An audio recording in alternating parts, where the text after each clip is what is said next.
నమస్తే, welcome to our channel. నేను సిరి.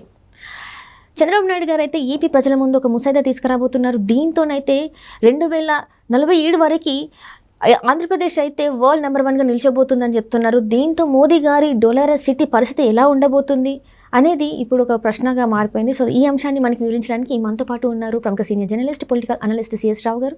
నమస్కారం సార్. నమస్తే సార్, ఇప్పుడు చూస్తుంటే చంద్రబాబు నాయుడు గారు ఒక ముసాయిదాన్ని ఏపీ ప్రజల ముందు తీసుకురాబోతున్నారని చెప్పి ఒక వార్తలు అయితే హల్చల్ అవుతుంది. ఇంతకీ ఏం తీసుకురాబోతున్నారు, ఏంటంటారు అది?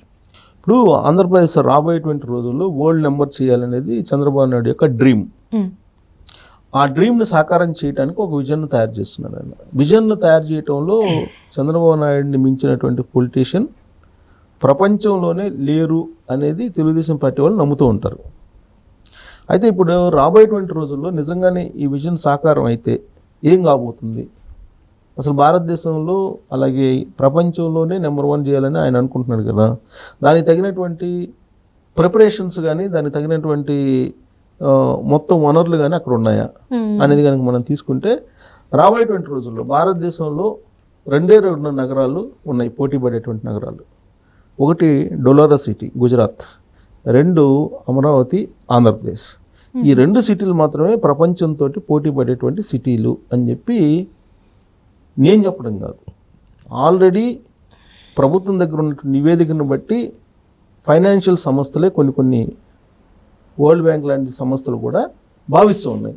దానికి కారణం ఏంటంటే అవి ఫ్రెష్గా నిర్మితం అవుతున్నటువంటి సిటీస్, వాటికి అధునాతనమైనటువంటి సాంకేతికత అలాగే ఎన్హాన్స్ చేయబడినటువంటి మొత్తం సిస్టమ్స్ ఏదైతే ఉన్నాయో అవన్నీ కూడా అక్కడ ఏర్పాటు చేసుకునేటువంటి అవకాశం ఉంది. సపోజ్ ఓల్డ్ సిటీస్ ఉన్నాయనుకో, ఓల్డ్ సిటీస్ అనే బాంబే తీసుకున్నాం, లేదా బెంగళూరు, లేదా హైదరాబాద్, ఇలాంటి వాటిని ఉన్నటువంటి వాటిని మళ్ళీ తీసేసి మళ్ళీ ఏర్పాట్లు చేయడానికి అవకాశం ఉండదు. అసలు అది పాసిబుల్ కూడా కాదు. ఈ ఫ్రెష్గా కట్టేటువంటి సిటీస్ కాబట్టి వీటిని ఇప్పుడున్నటువంటి టెక్నాలజీ, ఇప్పుడున్నటువంటి ఆధునిక డిజైన్స్ తోటి కట్టుకోవడానికి అవకాశం ఉన్నటువంటి సిటీలు. వాస్తవంగా ఈ డొలారా సిటీ కంటే ముందే అమరావతి పునాది పడింది. కానీ 2019లో జగన్మోహన్ రెడ్డి రావడంతో పునాదులకి పరిమితం కావడంతో పాటు అది ఎక్కడ వేసిన గొంగలు అక్కడలాగానే ఉండిపోయింది. అదే ఆ తర్వాత పునాది పడినటువంటి డొలారా సిటీ ఇవాళ పోయి చూస్తే కనుక అక్కడికి డొలారా సిటీని అది వరల్డ్ నెంబర్ 1 కావడానికి సిద్ధమవుతుందని చెప్పి మనం భావించడానికి అవకాశం ఉంది. అక్కడ పోయి చూసి చెప్పినటువంటి వాళ్ళు ఏంటంటే అక్కడ under ground drainage, under ground cables, under ground current, అది నీకేమీ కనిపించదు అసలు బయటికి. ఒక గ్రీనరీ తప్ప ఏమీ కనిపించదు. Zero pollution. ఇవాళ హైదరాబాద్ ఉంది, లేదా బెంగళూరు ఉంది, లేదా మెట్రోపాలిటన్ సిటీ ఏదైనా తీసుకో వరల్డ్లో, జీరో పొల్యూషన్ సిటీస్ ఏమైనా ఉన్నాయా? లేవు. సో అమరావతి రాబోయేటువంటి రోజుల్లో జీరో పొల్యూషన్ సిటీగా, ప్లస్ డొలారా దానికంటే కూడా ఇంకా సోఫిస్టికేటెడ్గా లేదంటే అధునాతనమైనటువంటి టెక్నాలజీతోటి ప్రపంచం ముందుకు రాబోతుంది అనేది క్లియర్గా అక్కడ ఆయన తయారు చేసినటువంటి 2047 విజన్ని కనుక పరిశీలిస్తే కనుక అర్థమవుతుంది. ఆ విజన్ని ఇటీవల కాలంలో 2 days బ్యాక్ వరల్డ్ బ్యాంక్ ప్రతినిధులకి ఆయన ఎక్స్ప్లెయిన్ చేశారు.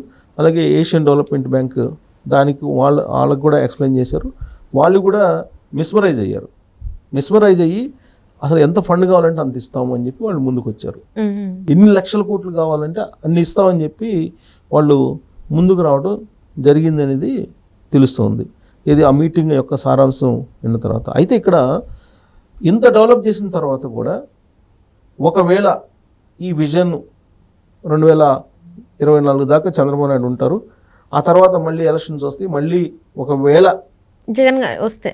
జగనే కాదు ఏ పార్టీ అయినా ఒకవేళ వస్తే కనుక ఈ విజన్ దెబ్బతినేటువంటి అవకాశం ఉంది. అందుకే చంద్రబాబు నాయుడు ఏంటంటే ఈ విజన్ 2047 మీద ఆంధ్రప్రదేశ్ ప్రజలకి పూర్తి స్థాయిలో అవగాహన కల్పించడానికి ఆయన ఒక ముసాయిదాని తయారు చేసి ప్రజల ముందు ఉంచబోతున్నారు.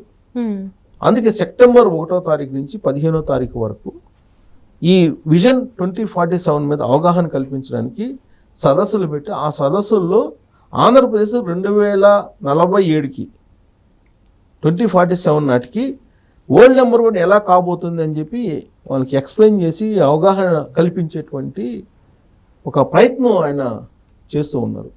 ఆ తర్వాత సెప్టెంబర్ 25 తర్వాత దాన్ని ఒక డాక్యుమెంటేషన్ చేసి ఆ తర్వాత అక్టోబర్ 2వ తారీఖున అక్టోబర్ 2 గాంధీ జయంతి సందర్భంగా నరేంద్ర మోడీ ప్రధానమంత్రి చేతుల మీదుగా దాన్ని ఆవిష్కరించేటువంటి ప్రయత్నం చేస్తూ ఉన్నారు. అంటే రాబోయేటువంటి రోజుల్లో 2 సిటీలు మనకి వరల్డ్ తోటి కాంపిటేట్ అయ్యేటువంటి సిటీలు కనిపిస్తున్నాయి. ఒకటి డొలోరా సిటీ, 2 అమరావతి.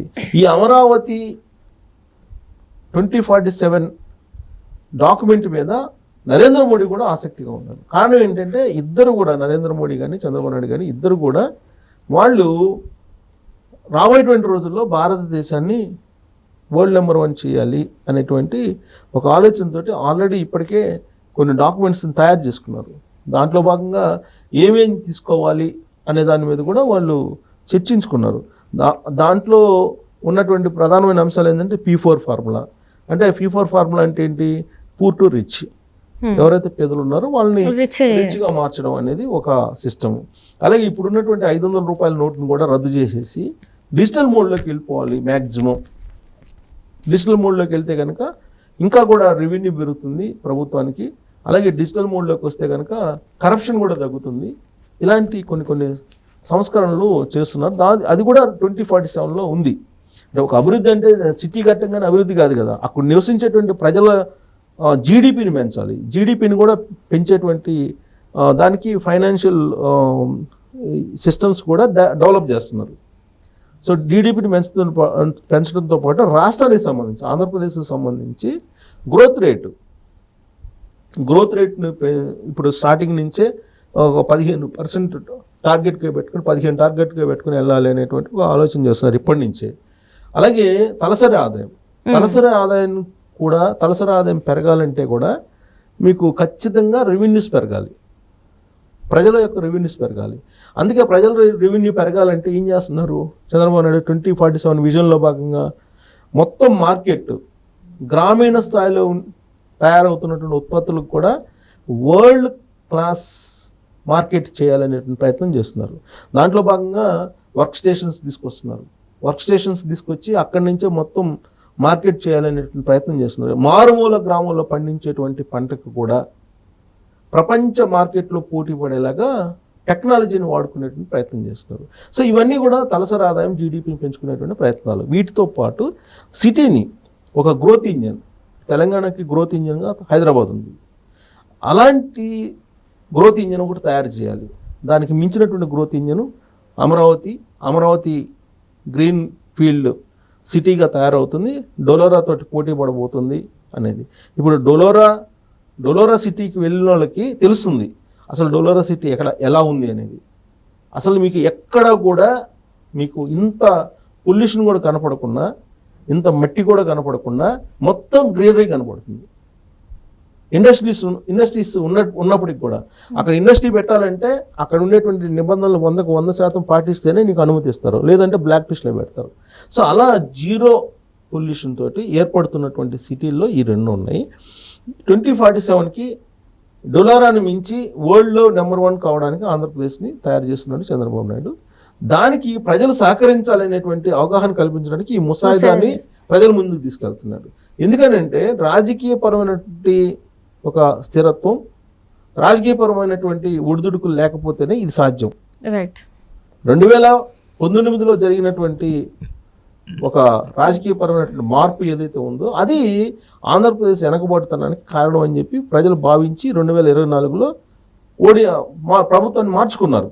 సో ఈ ప్రభుత్వాన్ని కనుక కంటిన్యూ చేస్తే 2047 కల్లా నీకు వరల్డ్ నెంబర్ 1 సిటీగా అమరావతి మారుతుంది. ఏపీ నెంబర్ 1 కాబోతుంది. అమరావతి కాదు, ఏపీ నెంబర్ 1 కాబోతుంది. దానికి గ్రోత్ ఇంజన్గా, ఫైనాన్షియల్ గ్రోత్ ఇంజన్గా అమరావతి ఉండబోతుంది. సో కాబట్టి ఈ యాంగిల్లో ప్రొజెక్ట్ చేయడానికి చంద్రబాబు నాయుడు వెళ్తున్నారు. ఒకటి పొలిటికల్ యాంగిల్, 2 విజన్ డెవలప్మెంట్. ఈ 2 తీసుకెళ్ళి ఆయన ప్రొజెక్ట్ చేసేటువంటి ప్రయత్నం చేస్తున్నారు. ఆ ముసాయిదా మీద ఎడ్యుకేట్ చేసేటువంటి బాధ్యతను కూడా అధికారుల మీద, పొలిటీషియన్స్ మీద ఉంచారు. Right sir, thank you so much sir. Thank you.